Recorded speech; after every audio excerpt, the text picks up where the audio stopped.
Hi, Genevieve. So I'm going to go over these two problems that you asked about first. The first one was number 3, right? Asking to what is the best classification of the quadrilateral PQRS. The method you chose to check slopes was fine. What you determined, or what you should have determined, was that, say, the slope of PQ was 0, and the slope of QR, the adjacent segment, was 5 over 0, or empty. A slope of 0 means a horizontal line. A no slope, or an undefined slope, means a vertical line. So these two segments are perpendicular to each other. So that tells you that you have right angles at the corners. If you do the other slopes, as you said, you find that PQ and RS are both 0, and QR and PS are both undefined. So it's either a square or a rectangle. This is one of those, though, that what you really want to take a look at when you see these coordinate problems. Okay, you want to see if they have any coordinates in common. So you see P is 2, 2, and then Q is -1, 2. They have the same y coordinate. That should mean something.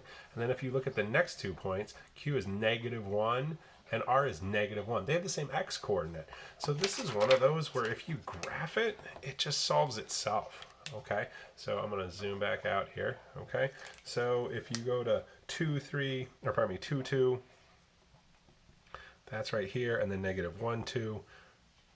Okay, and then you have -1, -3, and then you have 2, -3. So this is 2, -3, this is 2, 2, this is -1, 2, and this is -1, -3. Okay, so you see you've got horizontal lines and vertical lines.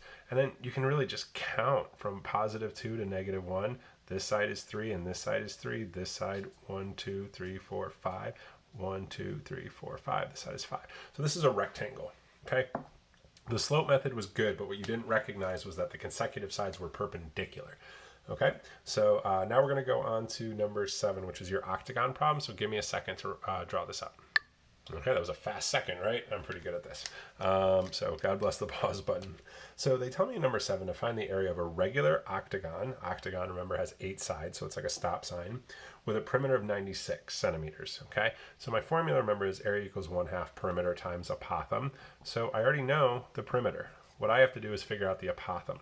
The apothem is this length right here. Okay, so the method that we've been using to do this is to divide the figure into triangles. There are 8 of these green triangles. 1, 2, 3, 4, 5, 6, 7, 8. Okay, so we take 360 and divide by 8. And 360 divided by 8 is 45. Okay, so each one of these angles is 45 degrees. Okay, so I am going to redraw my triangle right here. This is 45 degrees. I am looking for this segment right here. That's my apothem. My hint is that the perimeter is 96, and since there's 8 sides, if you take 96 and divide by 8, you get 12. So each one of these sides is 12. Okay? Which means that this side here is 12. Okay, now we're starting to run out of room, so I'm going to scroll my up here a little bit. Okay, so then we're going to continue breaking this down. I need to solve for the height of this triangle. I don't know these two sides. I know the bottom side is 12. That means each one of these is 6. Okay, it also is going to be noteworthy that since this whole angle is 45, just 1/2 of it is 22.5 degrees.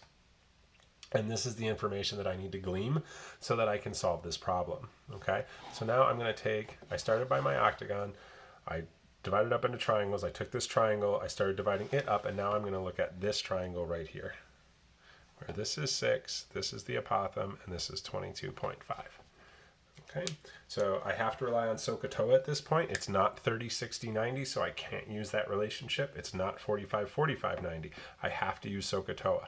So this angle is opposite of 6, and it is adjacent to the apothem. So opposite and adjacent tells me from SOHCAHTOA, since I have opposite and adjacent are the two sides, that tells me it's going to be a tangent problem. Tangent of 22.5 equals O, the opposite side 6, over A, the adjacent side, which is my apothem. That's the thing I'm looking for. All right, take a big deep breath. So with SOHCAHTOA, when we have the variable on the bottom, this was chapter 7. So if you need to go back and look at chapter 7 notes, feel free. This is where we switch these two around. Okay, so the apothem equals 6 divided by tangent of 22.5. 6 divided by tangent 22.5 in the calculator tells me that the apothem is 14.4853. If you got a different number using your calculator, check the mode. We have to be in degrees. So I have a fancy calculator. So for me, mode, it'll either be radian or degrees. If you have like a regular like school calculator or whatever, there'll be like a deg rad button, and there'll be some kind of little D or R on your screen somewhere that you've got to figure out. Okay, but we need to be in degree mode. So we found the apothem is 14.4853.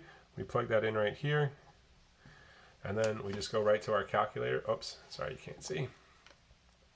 So 0.5 times 96 times 14.485, and I get 695.28. It was centimeters squared. Okay, so I'm going to look now at my answer sheet. And sure enough, letter A, 695.3 centimeters squared. That's our answer. Okay, so hopefully this will help you, and you'll be able to figure it out. Obviously, it's a video, so you can go back and watch it as many times as you need, or slow or pause. Email me again if you have other questions. I'll be happy to do these little videos for you. Okay, take care.